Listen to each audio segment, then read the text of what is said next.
Hello students, how are you all? I hope you all are fine.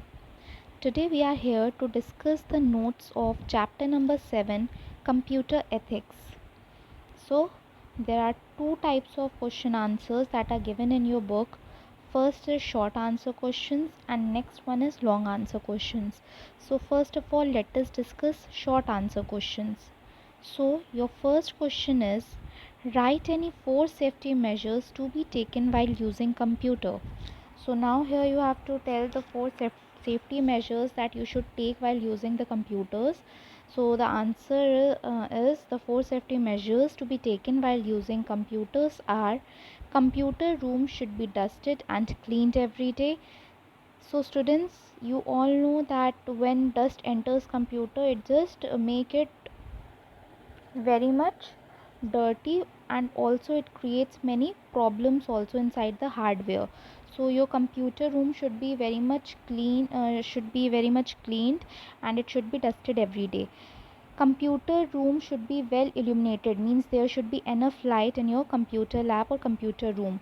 You shouldn't drink or eat anything in the computer lab, and you should turn off the computer when it is not in use. So these are the safety measures that you should follow while using the computer. Now your next question is, what is meant by phishing?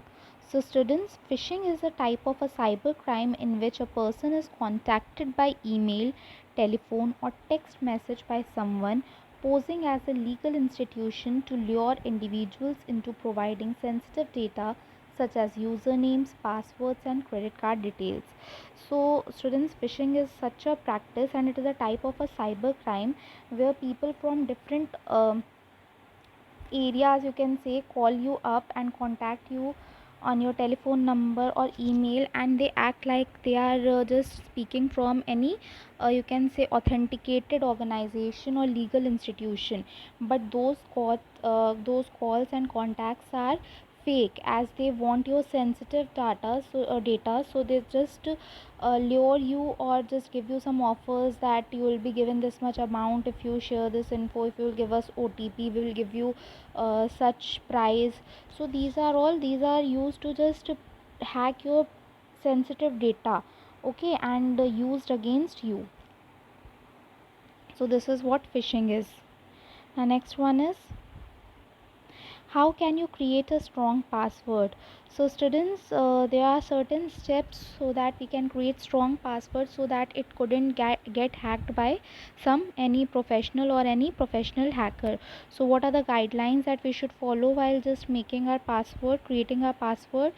It should be at least 8 characters long. It should include any one of the following, okay, any one character, or any three of the following 4 categories. It should contain one character, like uppercase character, that is capital A to Z, lowercase characters, that is small a to Z, numbers 0 to 9, and some symbols like your hash, percentile, dollar, exclamation. Okay, so these are the things that you should follow while creating a strong password, and at least one character should be there, and plus from these 4 options 3 should be followed. Plus, you should not include 3 or more consecutive characters from your login. So, these are the steps that you should follow while creating a strong password. The next question is, why there is a need of proper ventilation in computer room?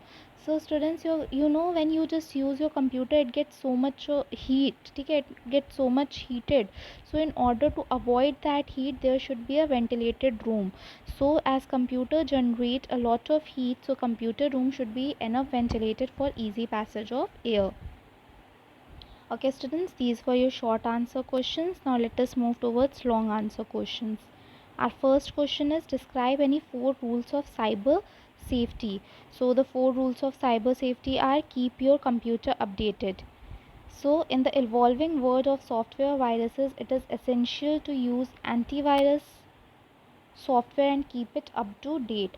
So the first foremost point is that you should install antivirus on your computer to keep your computer up to date, plus it just keep the virus away from your computer. Now second one is parental assistance for minors. Parents must keep a vigil on their children while they are surfing internet.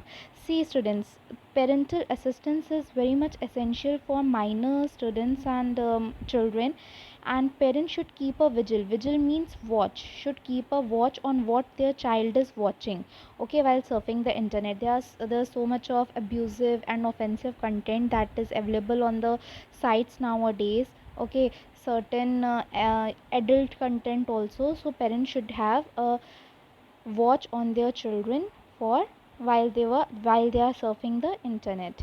Third one is create strong and secure passwords.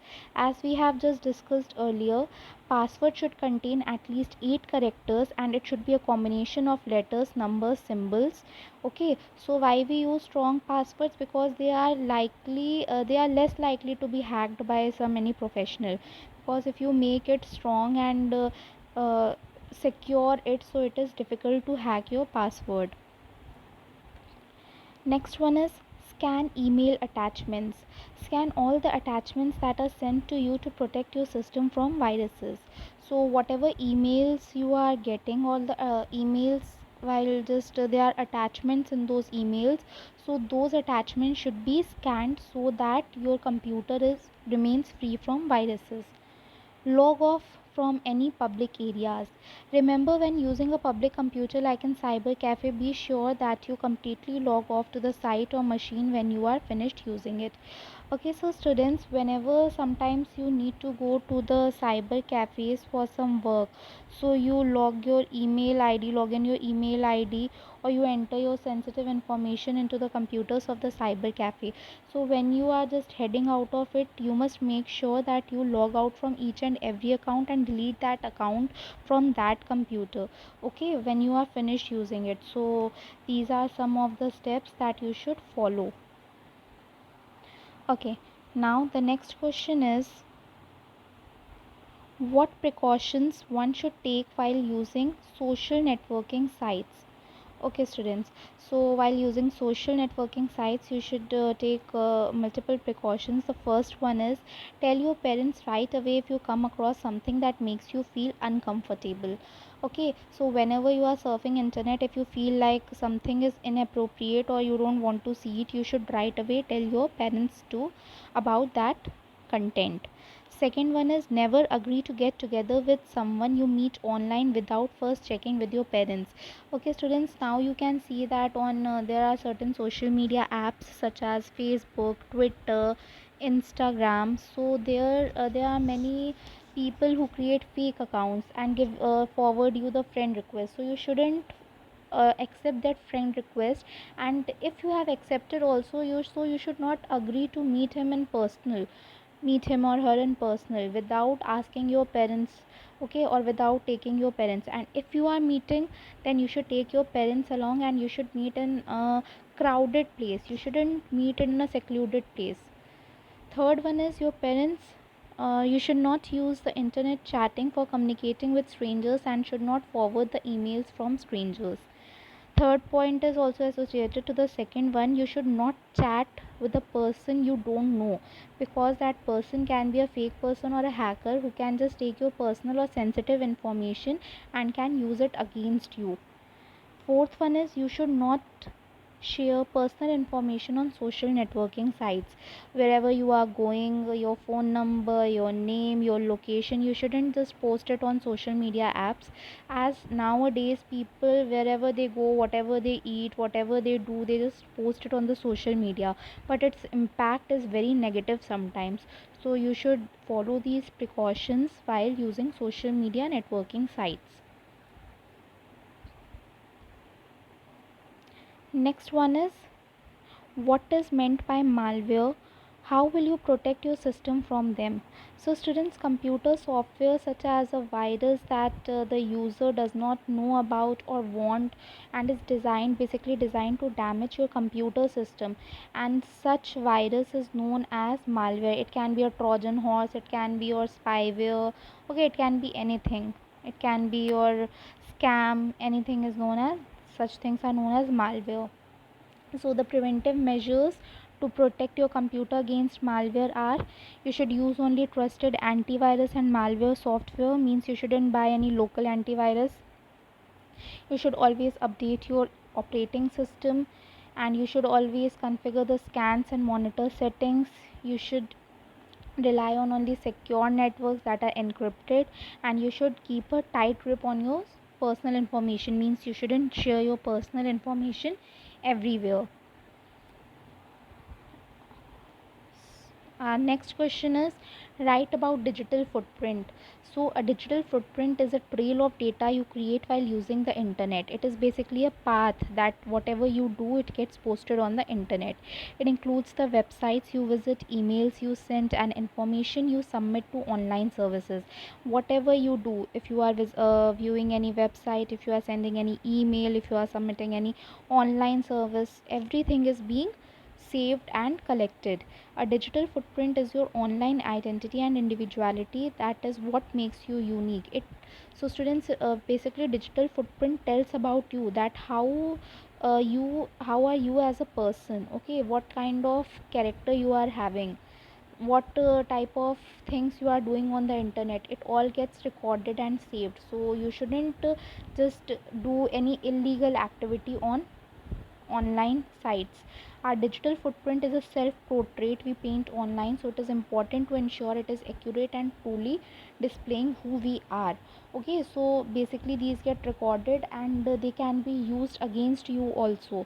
So you should be very much you should be very much alert while doing anything online. Okay, as it gets recorded and can be used. Even if you delete it, it can be tracked afterwards also.